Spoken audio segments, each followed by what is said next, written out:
Hello, everyone. Hope you're doing well. So here we have another passage, and on the basis of the passage, some questions have been given. So let's look at the direction for questions. So the direction for question is answer the following questions based on the information given below.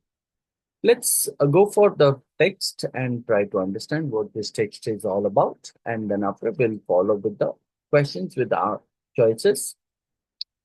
So the text begins with what? Recent decades have seen private wealth multiply around the Western world, making us richer than ever before. A hasty glance at the soaring number of billionaires, some dowling as international celebrities, prompts the question, are we also living in a time of unparalleled wealth inequality? It's a question. Influential scholars have argued that indeed we are. In his book Capital in the 21st Century, 2014, Thomas Piketty examined the long run evolution of capital and wealth inequality since industrialization in a few Western economies. Piketty's narrative outlined wealth accumulation and concentration as following a U shaped pattern over the past century. At the time of the outbreak of the First World War, wealth levels and inequality peaked because of an unregulated capitalism, low taxation, or democratic influence. During the 20th century, wartime capital destruction and post war progressive taxes slashed wealth among the rich and equalized ownership.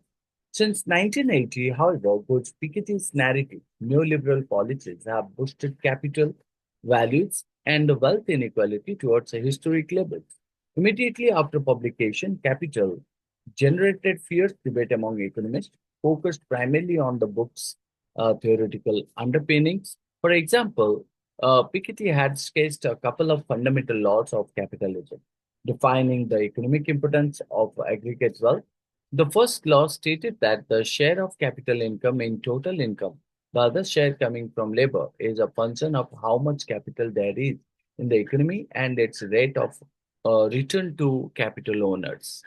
The second law stated that the amount of capital in the economy measured as its share in total output is determined by the balance between saving to accumulate capital and income growth. While these laws were under uncontroversial relationship, almost definition, they laid out a mechanistic view of inequality trends that attracted considerable attention and scrutiny among Piketty's fellow theoretical economists. My work with the new data, published in my book Richer and More Equal 2024, arrives at a new conclusion for the history of wealth and inequality in the right? In the West. The new results are striking. Data show that we are both richer and more equal today than we were in the past. An accumulation of housing wealth and pension savings among workers in the middle classes emerges as the main factor producing greater equality. Today, three-fourths of all private assets are either homes or long-term pension and insurance savings. Underlying the change in personal wealth formation over the 20th century are several political and economic developments. The democratization of the Western world began with the extension of the universal suffrage during the 1910s. This movement initiated a process of reforming the educational system to extend basic schooling to the population and facilitating access to higher education. New labor laws improved the working life by restricting the working hours per day, allowing unions to be active. Better training and nicer workplaces raised worker productivity and earnings, creating opportunity for working and middle class households to purchase their own homes. The improved living standards also led to a longer lives between the 1940s and today. Life expectancy at birth increased by almost 20 years in Western countries, most of which were spent in retirement. Pension system started evolving during the post-war era, both as public sector unfunded systems based on promises about future income and as private sector funded systems where individual pension funds were accumulated as part of people's long-term savings.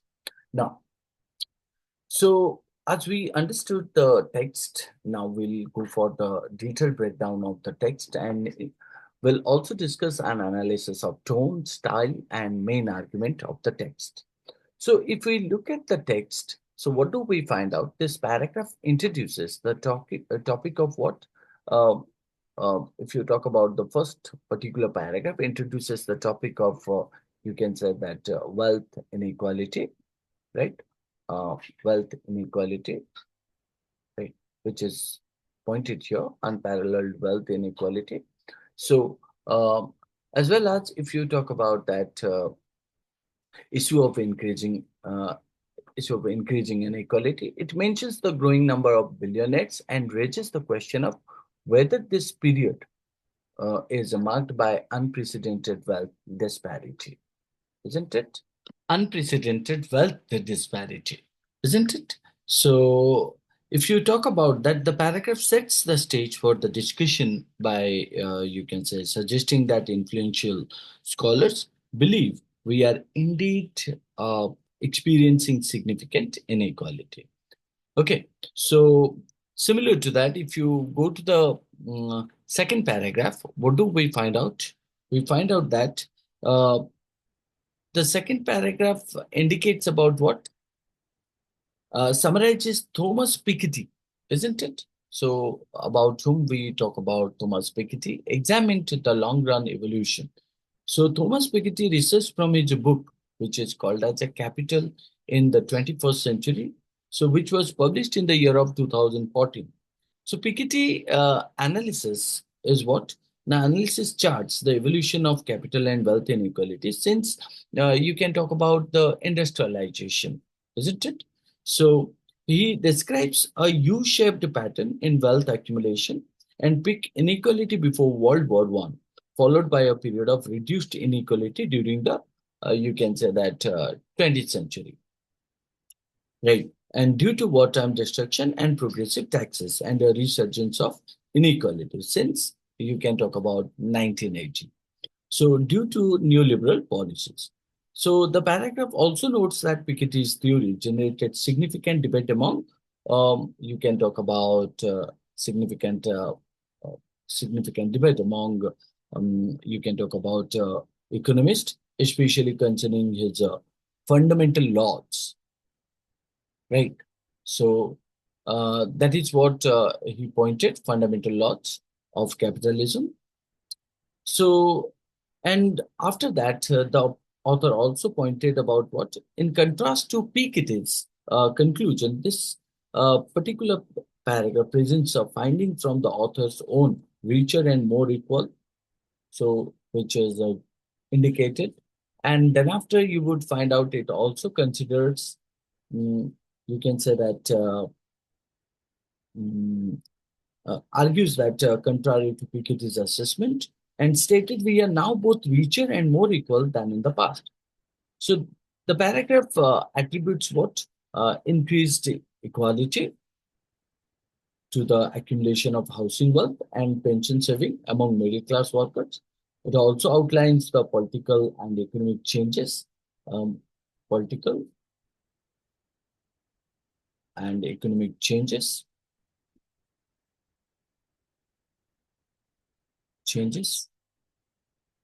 Okay, so and that contributed to this sector, such as the expansion of suffrage, improvements in education and labor laws, increased workers' productivity, and the development of pension system, isn't it?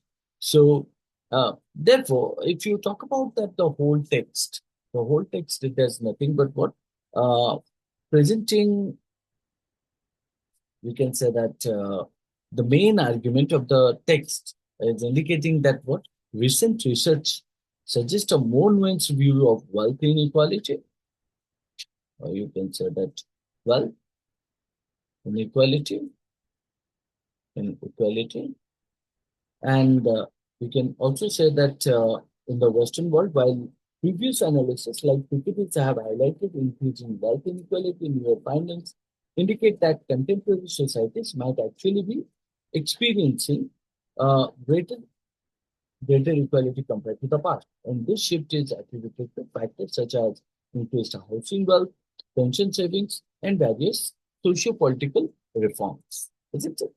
So, on the basis of this particular thought, uh, let's look at the tone that the author uh, presents through his text. So the tone is nothing but a adjective one, isn't it? Adjective, and also you can talk about confident, adjective and confident. So presenting new evidence that challenges the earlier conclusions. And if you talk about the style is, you can say the author is trying to convince. So in that case, it's a persuasive and informative also. Because presenting new data and contextualizing it within a broader historical and political framework. Okay. So fine. Let's jump to the question and try to identify the answer of this question. The question asked here, based on the passage, what is author's perspective on the impact of political and economic developments on wealth distribution in the 20th century? Now, the question is asking about author's opinion, right? Author's opinion about what? Author's opinion on how private wealth accumulation, the increase in personal wealth relates to wealth inequality and the gap between rich and poor in the Western world. Okay. Uh, in that case, if I talk about what we can, um, okay,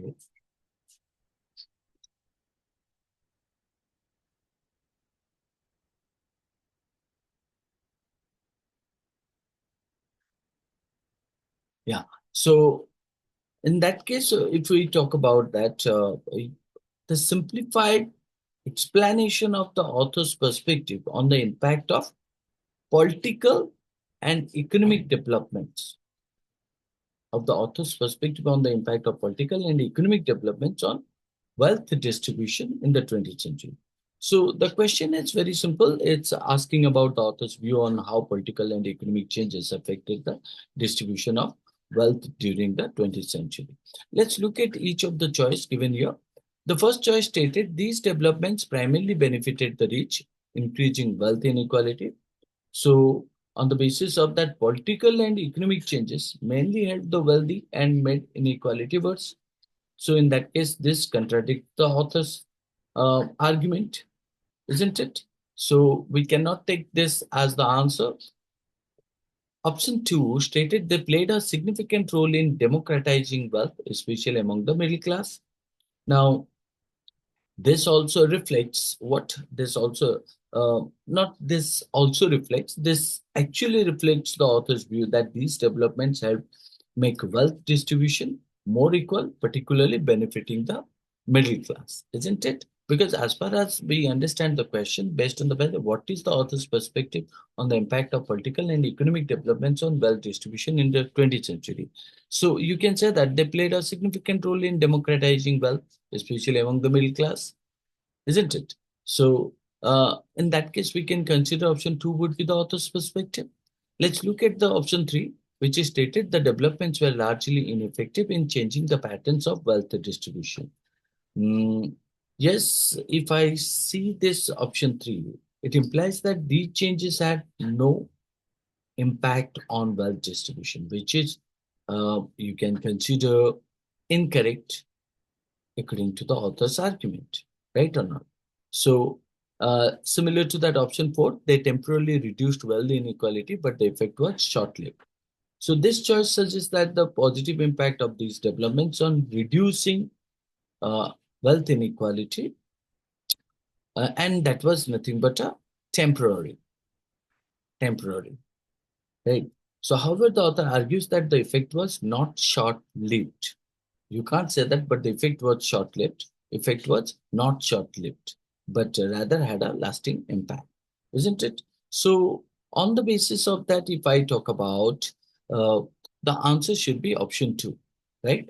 Why? Because the author's passage emphasizes that political and economic development like universal suffrage, educational reforms, better labor laws, and pension systems helped make wealth distribution more equitable, and these changes led to increased wealth for the middle class and a more balanced distribution of wealth.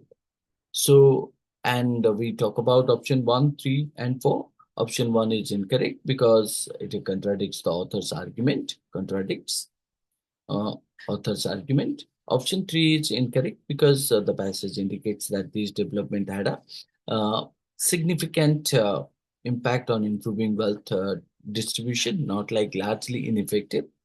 Then option 4, it's called as a the reduction in inequality was only temporary, while the author argues that the positive effects were more enduring, isn't it? So we can say option 2 best captured the author's perspective on the impact of political and economic developments on wealth distribution in the 20th century. Hence, the answer should be option 2. Hope you understood this. That's all. Thank you.